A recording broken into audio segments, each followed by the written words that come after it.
And I give the call to the member for Macquarie. Yeah, thank you. I rise to speak about diabetes as recognised around the globe annually on November 14th, World Diabetes Day. This day recognises a disease the UN describes as a major global health threat.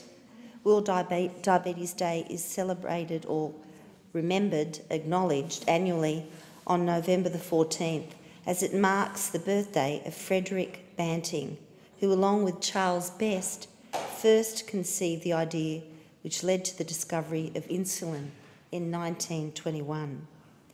Last week I had my good friend, Dr. Rosa Sage, the Manager of Government Health and Health System Development at Diabetes New South Wales, here in Parliament House, meeting with relevant ministers and advisors regarding the aged and their need for care and special attention if they suffer from diabetes.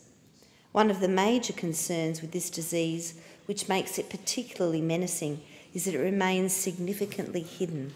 Indeed, up to half of the people with diabetes globally remain undiagnosed. There are some 1.7 million Australians with diabetes. That's 280 people a day in Australia who are diagnosed with this disease, 1 in 4 adults. In the electorate of Macquarie, there are some or more than 6,700 people with diabetes, and in New South Wales we have 480,000 people registered as having diabetes. What is most concerning and frightening is that there are approximately 281,000 people who don't know they have diabetes. Type 2, which is the most common form of diabetes, accounts for approximately 85% of people with this disease. It is the underlying or the associated cause of 1 in every 10 deaths in Australia.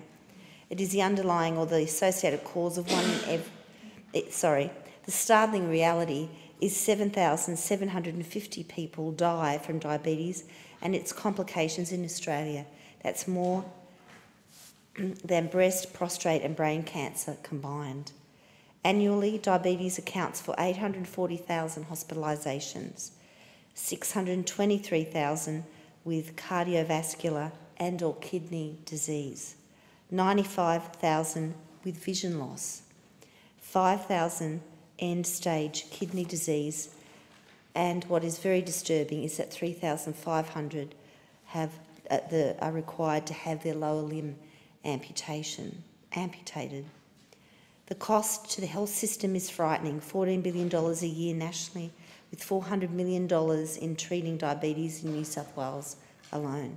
For those that were born with type 1 diabetes, their disease can be helped with a healthy lifestyle. For those having type 2 diabetes or preventing it, we must look to a healthy lifestyle. Type 1 diabetes cannot be helped with a healthy lifestyle, although it can be aided. It can't be prevented, but it certainly can be helped.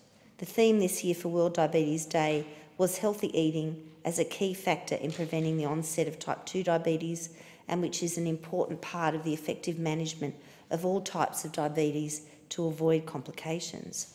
For the past 2 years, as a government, we have been concentrating our effort on the Health Star rating system on processed foods, which is now well accepted by the food industry and consumers. The statistics I have read says it all.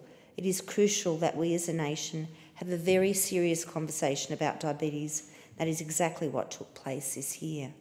The Health Minister, Susan Lee, announced the nation's largest diabetes conversation to help guide our election commitment to develop a national diabetes strategy, its aim being to prioritise Australia's response to diabetes, identify the best approaches to addressing the impact of this disease in the community, and position Australia as an international leader in diabetes prevention, management and research. It drew on comments from people living with diabetes type 1 and type 2, their families and their carers. The conversation on diabetes resulted in the Turnbull government this November announcing the new national strategy to tackle diabetes, which has an emphasis on the strategy of prevention, early diagnosis intervention management and treatment centred on the role of primary care. As Minister Lay has said, under the new strategy, people will be better informed about diabetes so they can make better decisions. In addition, research and evidence will strengthen prevention and care and hopefully move us that much more closer to a cure.